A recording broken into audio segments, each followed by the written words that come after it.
Graça e paz da parte do nosso Senhor Jesus Cristo. Eu quero começar a minha palavra agradecendo esse convite tão precioso, da parte dos pastores aqui da igreja, da pastora, para estar aqui com vocês.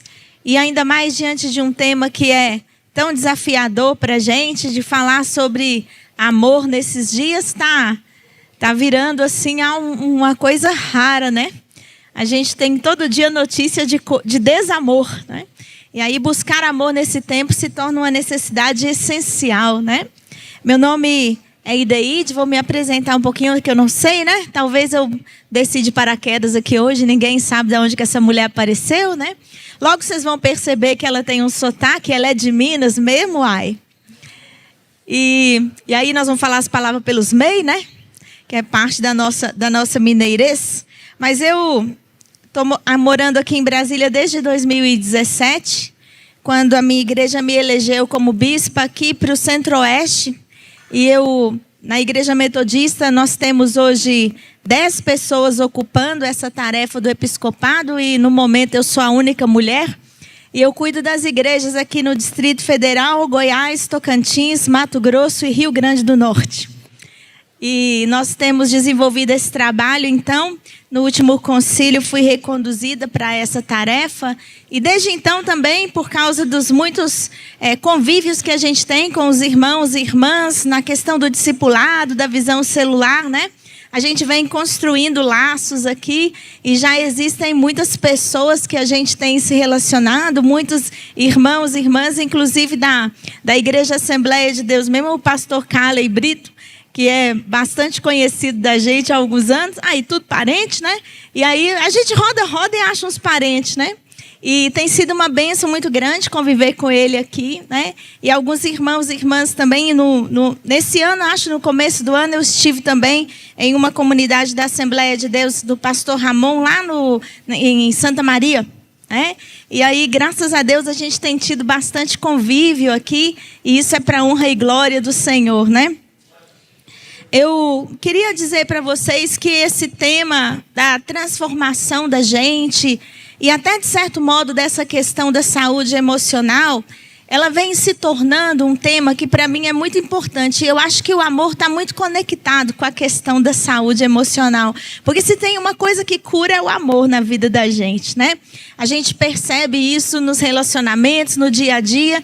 E a gente percebe isso porque todo o mover da salvação de Deus ao longo da história é um mover de amor, Deus está em busca de nós porque Ele nos ama, E isso é algo muito forte, muito importante para a gente. E eu queria compartilhar com vocês algumas dessas experiências de amor. E, embora meu texto central seja outro, quando fui convidada também para falar aqui, eu me lembrei até de do último livro, na verdade, que eu escrevi, que conta uma história onde faltou esse amor. Lá em Juízes capítulo 11, a Bíblia narra a história de um moço chamado Jefité. E Jefité viveu todas as marcas que uma falta de amor pode gerar. Primeiro, a sua mãe era uma mulher prostituída. E naquele tempo, em Israel, uma mulher, para entrar na prostituição, ou ela era escravizada como uma prostituta cultual àqueles deuses ali daquela região cananeia, ou ela estava tão empobrecida, viúva, abandonada, desprovida, que apenas a prostituição era uma maneira de sobreviver. E muitas mulheres viveram essa situação naquela época bíblica, o que é uma falta de amor. Porque a palavra de Deus sempre disse ao povo que eles deveriam cuidar dos órfãos e das viúvas. Então, quando uma mulher caía numa situação dessa, era falta de amor da comunidade. E Jefité nasce nessa situação. O pai dele era conhecido, um moço chamado Gileade, E ele, então, não foi reconhecido pelo pai. Porque se Gileade quisesse, ele poderia. Naquele tempo era permitido ter mais de uma esposa, ter honrado aquela gravidez, aquele filho e ter livrado aquela mulher. Mas ele não quis fazer isso. Em algum momento, Gileade morre e os seus irmãos recusam dar a Jefité uma herança junto com eles e o expulsam da vida da família. Não bastasse isso, ele é expulso da cidade que ele vivia. E aí diz o texto que ele se juntou a alguns homens levianos e eles saíam fazendo incursões. Ou seja, ele se tornou um soldado mercenário que ganhava a vida sendo alugado por pessoas para fazer pequenas guerras, né? Ele era um lampião de Israel, né? Saía lá fazendo umas guerrilhas e tudo mais. Mas esse moço, com essa vida toda assim torta, tinha uma mulher que gostou dele. E eu sei disso porque o texto diz que ele tinha uma casa. E o texto diz que ele tinha uma filha. E o texto diz que quando ele voltou da batalha, que ele foi chamado e finalmente ele tinha uma oportunidade de redenção. Quando ele voltou da batalha, ele estava tão atemorizado, com tantas coisas dentro dele, tantas mágoas, que ele diz assim: a primeira pessoa que sair da minha casa, que vier ao meu encontro, eu vou sacrificar essa pessoa em holocausto ao Senhor. Vê, Deus nem se agrada de sacrifício humano. O que é uma falta de amor? A gente perde a perspectiva, né? Ele tinha sido odiado de tanta gente, mas ele casou e tinha uma mulher que gostava dele. E ele deveria ser amado porque a filha fez festa quando ele voltou. Quantos pais hoje chegam em casa, os filhos não fazem festa, mas a filha de Jefité fez festa. Mas ele estava tão obcecado, ele não permitiu que aquele amor entranhasse na vida dele, que ele botou tudo a perder. O texto bíblico diz que ela era a única filha que ele tinha. A história dele terminou com ele, porque lhe faltou amor. Então, gente, o amor é uma coisa muito necessária, né? E eu estava assim angustiada com isso e até trabalhando esse tema em relação a muitas vivências pastorais, inclusive, quando a gente busca tanto sucesso, deseja tanto ser bem-sucedido que esquece da aprovação de Deus, né? E eu transformei isso num livro, eu dei a ele o nome de Incompleto, porque Jefité governou 6 anos só. E 6 é número de homem na Bíblia, né? É um sinal de incompletude. E essa é uma história trágica.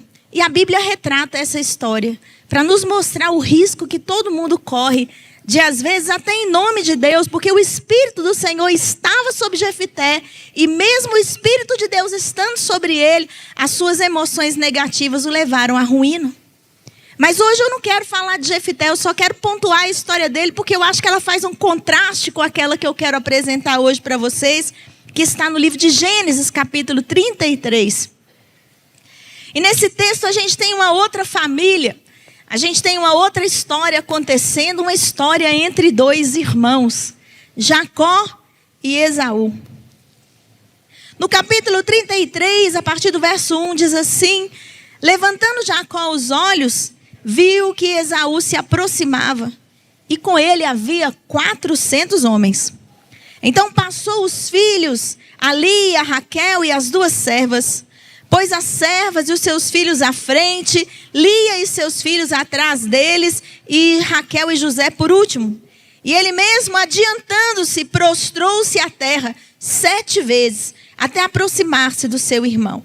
Então Esaú correu-lhe ao encontro, o abraçou, arrojou-se-lhe ao pescoço e o beijou, e choraram.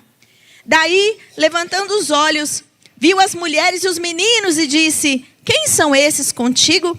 Respondeu-lhe Jacó: os filhos com que Deus agraciou a teu servo. Então se aproximaram as servas, elas e seus filhos, e se prostraram. Chegaram também Lia e seus filhos e se prostraram. E por último chegaram José e Raquel e se prostraram. Perguntou Esaú: qual o teu propósito com todos esses bandos que eu encontrei? Porque no capítulo anterior diz que Jacó foi mandando alguns homens à frente com uns presentes para dar uma adocicada na boca de Esaú, né? Que ele estava muito bravo, né? E ele disse: por que você fez isso? E Jacó respondeu: para lograr mercê na presença do meu senhor. Então disse Esaú: eu tenho muitos bens, meu irmão, guarda o que tens. Mas Jacó insistiu: não recuses. Se eu logrei mercê diante de ti, peço-te que aceites o meu presente, porquanto eu vi o teu rosto, como se eu tivesse contemplado o semblante de Deus, e te agradaste de mim. Peço-te, pois, que recebe o meu presente que te trouxe, porque Deus tem sido generoso para comigo, e eu tenho fartura. E instou com ele até que aceitou. E disse Esaú: partamos e caminhemos, eu seguirei junto de ti. Vou parar aqui nessa parte do texto. E eu quero dizer aos irmãos e irmãs que A gente tem nessa narrativa aqui um dos momentos mais tocantes, mais importantes sobre reconstrução de um amor, né? Reconstituição de um relacionamento entre dois irmãos. Porque se a gente for lembrar bem essa história, Jacó e Esaú estavam brigando desde a barriga da mãe deles. Até por profecia já estava dito que eles iam entranhar um com o outro ali na briga, não é? E aquele negócio percorreu toda a vida deles. E às vezes eu fico imaginando também o que são algumas palavras que são ditas a nosso respeito e algumas conclusões às quais nós chegamos ou que os outros chegam a nosso respeito e que afetam a nossa autopercepção. Eu quero dizer para você que se Deus quiser e Deus quer que a sua família seja restaurada, Ele vai começar corrigindo algumas visões que você tem a seu próprio respeito. Tem gente que entra em um casamento, entra em um relacionamento, entra em uma família trazendo cargas que são muito complicadas. E Jacó e Esaú já estavam trazendo essas cargas. Porque a partir do momento que a parteira viu e falou assim, olha, eles estão brigando aí na barriga, muita coisa já era esperada. Já era esperado que eles vivessem brigando. E quantas vezes a gente vê no meio das nossas famílias pessoas estendendo o dedo e dizendo, você não vai dar para nada. Você não vai servir para nada. Seu pai era ruim, sua mãe era ruim. Seus parentes até a terceira e quarta geração, tudo perdido, né? Como é que você vai dar alguma coisa? E às vezes a gente aceita isso. Começou pelo nome que lhe foi dado, porque a gente sabe que Jacó, infelizmente, significa o trapaceiro, né? Eu quero já dizer que se houver algum Jacó entre nós, você está redimido em nome de Jesus, né? Mas esse era o significado daquele nome originalmente. Então todo mundo já esperava que Jacó fosse uma pessoa disposta a passar a perna em todo mundo. E muitas vezes, quando alguém diz tantas coisas assim a nosso respeito, a gente começa a agir como se fosse mesmo. Já que estão dizendo isso de mim, já que não importa o que eu faça, vão falar mal de mim, então eu vou ser mal, perverso e ruim, né? E assim foi com a vida de Jacó e Esaú. E em um determinado momento nós vamos também perceber que questões mal resolvidas entre os pais podem também trazer graves consequências sobre os filhos. Era notório naquela família que havia um filho preferido. E o outro sabia disso. Tudo que Isaac fazia era em favor de Esaú. E por óbvio, Jacó vai se sentir ressentido. Porque, amados irmãos e irmãs, a gente tem que prestar atenção nesses sinais que a gente vai dando com as nossas falas, não é? E é claro que a gente sabe que isso acontece. Na minha casa também, nós somos 5 irmãos e eu sou a mais velha. E todos nós sabemos que meu pai tem um preferido. Não é? Tanto é que no grupo da família a gente fica zoando com meu irmão. Esse é o filho amado, esse é o filho amado. É? Porque no dia que ele nasceu, meu pai fez uma festa muito grande, sabe? Eu sou a primeira, eu sou a mais velha, depois veio uma outra irmã. Então, vocês podem perceber que a minha família é uma família assim, bastante tranquila. Meu nome é Ideide, o nome da minha irmã é Idenilde, o nome do meu pai é Jazanias. Então é uma família super tranquila nessa questão de nomes, né? E aí nasceu esse meu irmão que é o Juninho, né? E no dia que ele nasceu, meu pai ficou entusiasmado no hospital. É um menino, é um menino. Então a gente já sabe qual que é o preferido, né? Vieram 2 outros homens depois, mas não teve o mesmo impacto. Se você perguntar isso para o meu pai, ele vai negar veementemente que ele tem um preferido. Mas a gente sabe. A vantagem é que quando a gente vai crescendo, isso se torna uma brincadeira entre nós e a gente leva de boas, né? Mas, às vezes, quando a gente não entende essas dinâmicas, a gente pode ter um problema muito grande na família. Rebeca não entendeu isso. E ela achou que se pudesse recorrer a Raquel pudesse recorrer a uma série de subterfúgios, ela ia compensar o fato de Isaac gostar mais de Esaú. Mas quanto mais Rebeca tentava fazer com que o casamento funcionasse e Jacó se desse bem, mais ela enrolava a situação. E chegou uma determinada hora que Esaú e Jacó brigam e Esaú ameaça o seu irmão de morte. E quando essa ameaça se coloca sobre a família, uma ruptura acontece, uma ruptura de muitos e muitos anos, porque se a gente for olhar só o tempo que Jacó trabalhou pelas suas esposas, são 14 anos de distância, mais o tempo todo dos filhos, mais o tempo da fuga, a gente pode colocar aí talvez uns 25 anos, eu não sei muito bem o tempo que a Bíblia vai determinar sobre isso, mas é muito tempo, gente, muito tempo, sem a gente saber, sem poder mandar um e-mail, sem mandar uma carta, que naquele tempo eles poderiam ter se perdido um do outro para sempre. Então, esse texto, nesse capítulo que a gente está lendo aqui, ele diz uma coisa muito interessante. Quando Esaú viu de longe o seu irmão, ele correu ao seu encontro, lançou-se-lhe ao pescoço e o abraçou. E eles choraram. Sabe o que é mais interessante nesse texto aqui, que a gente às vezes não percebe? É que nós brasileiros gostamos muito já de abraçar e beijar os outros. Isso para nós é uma coisa normal. Mas no tempo bíblico, um homem honrado, um homem digno, um homem importante, o filho mais velho, como era Esaú, jamais ia correr para abraçar o mais novo.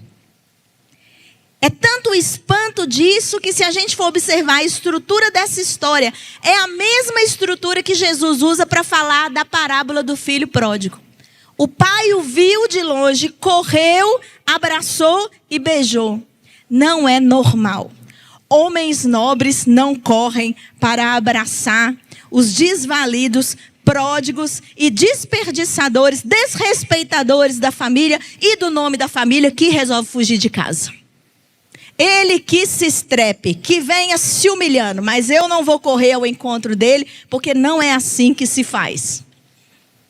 E aí eu quero dizer para você que a diferença exatamente que Esaú, ele nos traz nesse texto, é que é preciso abrir mão de privilégios para acolher o perdão. E é preciso abrir mão de status social para vivenciar o amor. O amor de verdade não se preocupa com o que os outros vão pensar. Ele se preocupa em qual o caminho vai ser feito para a reconciliação acontecer. E olha que a gente tem um olhar muito generoso para Jacó e tudo mais. Mas eu queria dizer para vocês que coração imenso Esaú tem. E a gente descobre aqui. Porque depois que todos os anos se passaram, ele começa a vir ao encontro do seu irmão, porque Jacó tinha mandado recado. Olha, eu estou chegando aí, eu estou voltando. E duas coisas interessantíssimas acontecem nesse lugar. Jacó percebe que não dá para seguir a sua vida sem reconciliar com seu irmão. Existem momentos na nossa vida em família, amados irmãos e irmãs, que andar para trás é andar para frente. Quando a gente volta àquele lugar onde a gente caiu, como diz no livro de Apocalipse, a igreja de Efésios. Você perdeu o seu primeiro amor. Se você quiser avançar, você precisa voltar aonde você caiu. Jacó também tinha suas razões. Meu irmão me ameaçou de morte, eu fui desprezado, meu pai não ligava para mim, está tudo errado na minha família, para que eu vou voltar? Esaú também tinha suas razões. Eu fui enganado. Ele quis roubar a minha herança. Enganou meu pai. Estava todo mundo certo nessa história com as suas razões. E todo mundo errado também. E existe um determinado momento em que o amor pede que a gente deixe os nossos privilégios e as nossas razões ao chão. Porque o mais importante é que, diante da possibilidade do reencontro, a gente tem a disponibilidade de agarrar o pescoço, abraçar e beijar. Que são gestos de hospitalidade muito mais do que era esperado.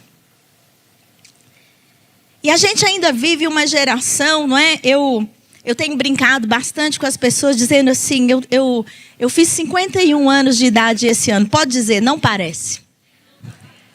Mas eu fiz 51 anos de idade esse ano.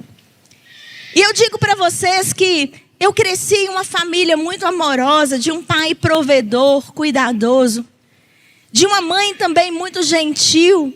Eu não me lembro de coisas na minha casa, assim, eu falo com a minha mãe, eu não lembro da casa bagunçada. Eu não lembro de nada errado. A minha infância parece que foi uma coisa muito perfeita. Mas o meu pai e a minha mãe, devido ao hábito, à vida que eles tiveram antes, eles não eram pessoas de dizer eu te amo toda hora, não.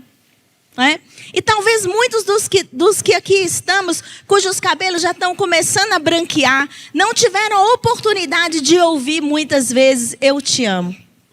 Mas isso faz uma grande diferença na vida da gente. A gente pode reconhecer que o nosso pai cuidou de nós, que a nossa mãe cuidou de nós, mas a palavra dita, eu te amo, ela faz uma diferença muito grande. E aí eu fui para o seminário, aos 21 anos de idade, para São Paulo estudar. E aí voltei para casa de férias. Os dias se passaram e meu pai me levou de volta à rodoviária para pegar o ônibus para sair de Itabira, que é a minha cidade lá em Minas, e voltar para São Paulo. E quando eu estava entrando no ônibus, meu pai virou para mim e disse, minha filha, eu te amo. Irmãos, como aquilo fez uma diferença na minha vida. Como que aquilo foi importante. Eu sabia. Eu sempre soube, não me faltou comida, não me faltou roupa, não me faltou cuidado na minha casa. Meu pai me amava, eu tinha certeza disso. Mas quando a palavra foi dita, como aquilo transformou? E eu digo que agora, na minha vida adulta, meus pais são relativamente jovens, porque eles me tiveram aí, meu pai tinha 21 anos de idade quando eu nasci. Agora eu estou tendo a oportunidade de ouro de relacionar-me com meu pai como duas pessoas adultas. E eu começo a ter curiosidade. O que será que meu pai queria ser quando era criança? Quais são os sonhos dele frustrados? Qual é a história da namoradinha que ele teve antes da minha mãe, que ele nunca me contou? Existe um outro olhar, uma outra história. Eu quero saber quem é esse homem, porque agora ele é muito mais do que meu pai. Ele é uma pessoa, não é? E muitos filhos e filhas só veem seus pais como provedores. Pai, faz o pix da mesada, já pagou a mensalidade da escola, estou querendo sair com os amigos. Mas quando a gente fica adulto, começa uma curiosidade da gente. Quem que é esse sujeito que me criou, hein? Quem que é essa mulher que eu morei com ela uma boa parte da minha vida? Do que ela gosta, do que ela quer fazer? Esse momento em que Jacó está voltando para casa, ele apresenta a sua história para Esaú. Ele coloca os filhos pela ordem que foram nascendo e as esposas, para que quando Esaú encontrasse com ele, Esaú também visse a história dele. Existe muito, amados irmãos e irmãs, de amor e de perdão para serem derramados sobre a sua vida, se os seus filhos souberem as suas dores, as suas dificuldades e a sua história, sabe? Muito daquilo que a gente tem, e todo mundo tem essa fase, em que às vezes a gente está criando nossos filhos, e a gente pensa que está fazendo tudo certo, mas os bichinhos insistem em ficar com raiva da gente, em pisar duro, bater a porta na nossa cara. Nós estamos agora na época do Divertidamente 2 aí, todo mundo no cinema vendo os adolescentes, né? Eu fui com a minha filha mais velha assistir o filme, e depois que eu saí de lá, eu falei, agora eu entendi tudo. Esse tempo todo eu achei que eu estava conversando com você, mas eu estava conversando era com essa emoção específica, que fica deitada no sofá o tempo inteiro no filme. Que eu não vou dar spoiler se alguém quiser assistir, né? É essa emoção. Eu pergunto, como é que foi o dia? Ela diz, foi bom. Tá tudo bem com você? Tá. Você conversa com eles no WhatsApp, eles são capazes de responder. Tem um negócio que outro dia o Otávio falou, eu não estou entendendo, né? Meu marido, a gente saiu e a filha mais nova disse assim, traz um pote de sorvete. Aí ele perguntou, qual sabor você quer? Ela escreveu SLA. E aí ele falou, que sabor é esse que eu não sei? É o que é? Não é? Então até o código da conversa significa sei lá.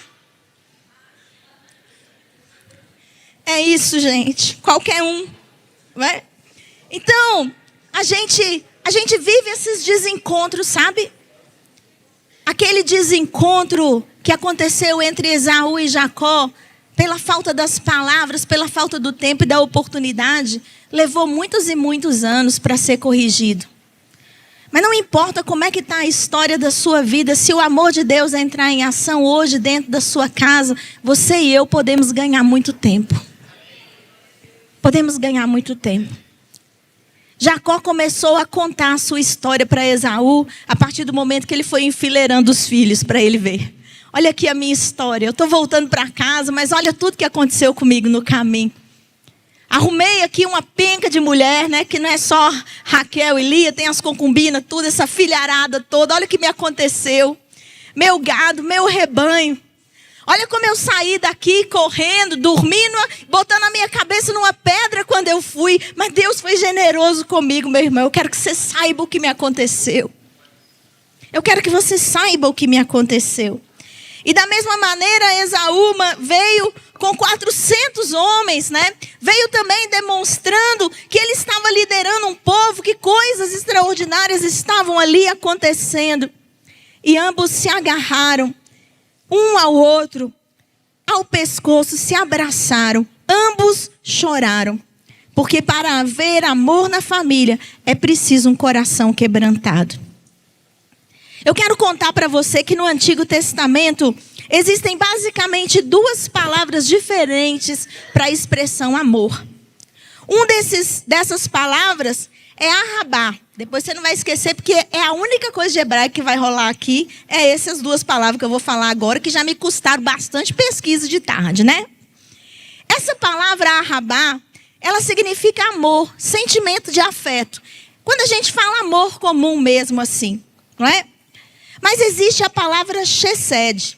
Essa palavra também é traduzida por amor, mas ela tem um outro sentido ainda mais profundo e diferente. Ela significa uma benevolência, uma graça.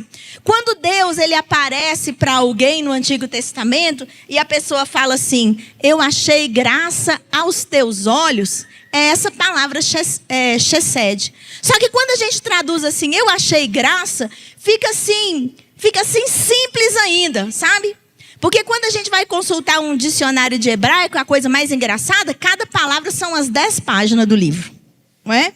Então, a palavra chesed não é simplesmente graça. Ela é assim, um amor que acontece pela obrigação de uma aliança. Olha isso. Um amor que acontece pela obrigação de uma aliança. Eu não gosto de você só porque eu tenho sentimentos de afeto. Mas eu estou plenamente comprometido com esse relacionamento.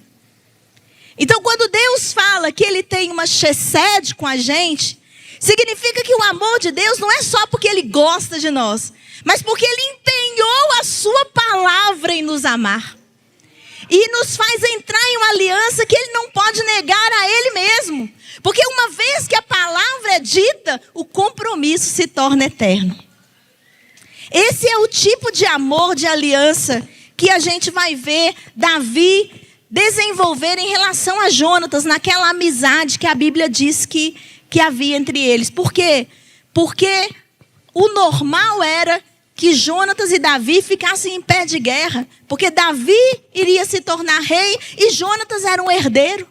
Mas porque eles entraram em chesed, um viu a presença de Deus no outro e eles se aliançaram. De maneira que Davi sempre procurou alguém da casa de Jonatas que ele pudesse executar a aliança que ele tinha feito com o amigo. Olha como que isso é profundo. Quando nós entramos no amor de Deus, nós não entramos num amor que apenas é um sentimento de afeto ou um relacionamento íntimo, mas Deus nos convida a entender o amor na família como uma aliança, uma obrigação que assumimos voluntariamente. Então eu não te amo só quando você desperta bons sentimentos em mim, mas eu te amo porque eu me comprometi com isso. Eu assumi uma obrigação de amor. E eu vou investir o meu coração nisso. No Novo Testamento, lá no Evangelho de João e nas cartas, ele diz, Deus é amor. E a palavra amor que aparece é muito conhecida nossa. É a palavra ágape. A palavra ágape é a mesma palavra chesed do Antigo Testamento. Um amor mediante aliança. Ele não é um amor baseado no meu sentimento, porque o meu sentimento pode mudar de ocasião em ocasião. E no Novo Testamento isso ainda é mais aprofundado, porque amor não é uma coisa que Deus sente, amor é uma coisa que Deus é. E o caráter de Deus se revela nas suas atitudes, porque se Deus é amor, seus atos serão amorosos. E quando nós somos chamados a ser família em Deus, nós somos chamados a entender que amor e graça são sinônimos. Existe uma afeição que não tem medo de se aliançar. E porque existe a aliança, a afeição é nutrida. Todo dia eu me lembro. Há uma história bonita que alguém conta de um casal já bastante idoso, que todos os dias o marido vai visitar a esposa naquela casa de repouso. Ambos muito velhinhos. E a esposa olha para ele e eles ficam ali conversando. E quando ele vai embora, certo dia o enfermeiro pergunta: meu senhor, por que o senhor está voltando aqui todos os dias? A sua esposa não lembra mais de ninguém? Sua esposa não sabe mais de nada, não reconhece o senhor? E aquele homem respondeu: ela pode não saber quem eu sou, mas eu sei quem ela é. Esse é o amor da aliança. É aquele que protege a afeição. E para amar em família, a gente precisa aprofundar essas nossas emoções. Elas não podem ser só as coisas que a gente sente de momento. E eu quero dizer para você que Deus, quando Ele quer nos transformar em amor, Ele não quer transformar a gente numa família perfeita, em que nada de ruim nos sucede. Nós ainda podemos sofrer um desemprego, nós ainda podemos sofrer uma enfermidade, nós ainda podemos sofrer desavenças, podemos entrar em conflito. Mas a perfeição do amor está em buscar a reconciliação. O momento em que nós conseguimos deixar de lado nossas razões e correr e abraçar e lançar-nos ao pescoço um do outro na nossa família e chorar juntos. E perceba, esse é um movimento de dois. Esaú vinha no seu caminho e Jacó também vinha no outro caminho. É preciso haver um desejo. O que teve ali foi um encontro. E eu quero lembrar a você que se você voltar um capítulo ou dois atrás, existe uma chave, amados irmãos e irmãs, para que a gente consiga sair ao encontro de quem nos feriu dentro da nossa família e de restaurar esse caminho. Foi que Jacó, antes de encontrar com Esaú, havia atravessado o val de Jaboque. E eu quero dizer para você que resolver-se com Deus é resolver-se com as pessoas. É a luta com Deus que faz com que a gente possa abrir o nosso coração para as outras pessoas. Quando a gente luta com Deus e Ele podia derrotar a gente e Ele não derrota, aí Ele diz: agora você tem que ir fazer o mesmo com o seu inimigo. Você poderia derrotar essa pessoa. Você poderia ir para cima dela com todos os argumentos. Ela ia ficar no chão. E talvez a gente, principalmente as esposas, né, as mulheres em geral, vocês vão concordar comigo, né, meus irmãos? Que agora eu vou falar aqui favorável aos homens. Se nós quiser derrubar vocês com 2, 3 palavrinhas, nós conseguimos, não é verdade? A gente vai naquele ponto exato assim, não é? E a autoestima de um cara às vezes desaba. E quantas vezes as mulheres são muito prósperas em fazer esse tipo de coisa? Uma palavra e a gente derruba às vezes a outra pessoa. E isso acontece com todo mundo, não é? Isso acontece muitas vezes também com aquela palavra, aquela falta de elogio, aquela falta de reconhecimento de muitos maridos em relação à sua esposa. Um olhar de desprezo e a gente também está derrubada, não é? Uma roupa nova que a gente põe e você não dá conta, a nossa autoestima vai lá no chão. Coisas pequenas que às vezes podem derrubar a gente. Nós precisamos brigar com Deus para a gente entender que as nossas brigas com as outras pessoas são muito pequenas. Porque o Senhor tinha motivo para derrubar a gente. Mas no máximo, quando a gente briga com Deus, a gente sai mancando, mas destruída a gente não sai. Deus não quer destruir a gente. E Ele nos dá o exemplo para que a gente também não destrua as pessoas por causa das nossas dificuldades emocionais. Quando você luta com Deus, Deus muda seu nome, muda sua história, muda seu destino. Deus diz: você não precisa continuar a ser essa mulher. Você não precisa continuar a ser esse homem. Você não precisa continuar a ser esse jovem rebelde. Eu posso te dar um outro nome, um outro destino, uma outra história.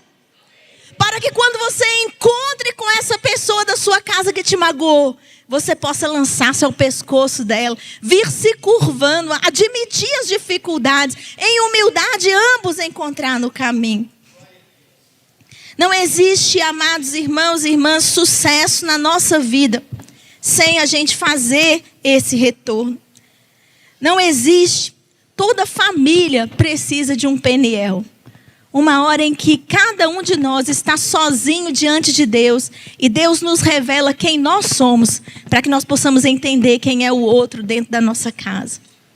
Que assim como Jacó, Esaú também teve uma história, coisas aconteceram depois daquele rompimento. E dá para a gente perceber o quanto Esaú queria aquele caminho de volta com seu irmão. Quando ele corre e vai ao seu encontro, Jacó não estava nem esperando. Jacó imaginou que ia ter uma nova briga para enfrentar. Mas quando você luta com Deus, Deus está tratando dentro da sua família a outra pessoa também. Deus estava trabalhando no coração de Esaú enquanto Jacó fazia aquela luta. A gente vai viver, amados irmãos e irmãs, famílias com cicatrizes. Jacó carregou para sempre aquele momento de mancar. Mas a cicatriz significa cura. Aquele ferimento que estava aberto no coração de Jacó e de Esaú foi fechado naquela luta com Deus. Foi fechado no reencontro. Foi um momento importante. Cada um de nós precisa sair do seu lugar e ir ao encontro e deixar o amor de Deus consertar as nossas feridas, curar a nossa alma. Nós trazemos as nossas histórias, nós trazemos os nossos traumas, nós trazemos aí as histórias das nossas famílias, as nossas dificuldades mentais, mas o amor põe tudo em perspectiva. O amor coloca tudo no devido lugar. O amor permite essa frase maravilhosa que Jacó diz para Esaú. Hoje é um dia especial, meu irmão, receba os meus presentes, porque quando eu vi o seu rosto, eu vi a face de Deus. Quando eu vi o seu rosto, eu vi a face de Deus. Ora, a face de Deus está na sua família. Porque a palavra do Senhor diz que homem e mulher foram criados à imagem e à semelhança do Senhor. Quando o amor de Deus, ele brota dentro da sua casa, nossa face é restaurada uns para os outros. Em meus 25 anos de ministério, eu vi muitas pessoas que entraram no meu gabinete dizendo, eu nunca mais olho na cara daquela pessoa. E hoje estão construindo suas vidas juntos. Passaram por aquele momento. Deus revelou a sua face no rosto do outro e da outra. Eu e você, se formos confessar, se a gente fosse olhar só os desencontros da nossa vida, talvez a gente não tivesse casado. Talvez a gente já tivesse separado, talvez nossa vida seguisse outro rumo. Há irmãos e irmãs que não se falam. Há pais e filhos que não convivem. Mas o Senhor está dizendo para a gente que a transformação que acontece pelo amor, ela não é um sentimento, ela é uma aliança. É um chesed de Deus que entra e faz o encontro acontecer. O amor permite a gente ver a face de Deus. E quem vê Deus, viu tudo. Quem vê Deus, viu tudo.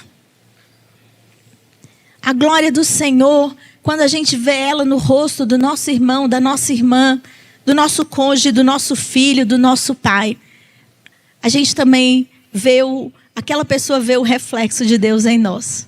Ninguém vê Deus e passa incólume. Moisés viu Deus e o rosto dele brilhava. E ver Deus no rosto do seu familiar vai fazer seu rosto brilhar também, meu irmão, minha irmã. Eu quero dizer para você que existe uma jornada. O amor não é um momento, o amor é uma jornada. Pode haver quebras, pode haver dor, pode haver decepção. O amor não foge do conflito. O amor não evita o confronto. O amor, ele se coloca para restaurar. E assim como aconteceu na história de Esaú e Jacó, eu quero dar para você alguns passos aqui, resumidamente, que essa palavra traz para nós, que eu convido você a fazer. Para que o amor transforme a sua família, é preciso fazer o caminho de volta. Se você já se distanciou, volte. Volte. É preciso, nesse caminho, para que a família seja transformada pelo amor, lutar com Deus. Deixe que Deus revele a sua verdadeira natureza. Você pode ter sido considerado um trapaceiro, mas para Deus você é um príncipe. É assim que Ele quer redimir você e esse é o plano dele. Ofereça reparação. Jacó não chegou de mãos vazias. Ele veio enviando aqueles presentes. São ações que a gente faz para demonstrar que o nosso coração está mudado. Muita gente pede perdão, mas não repara. Não faz reparação. Se você pediu perdão, tem que haver uma reparação.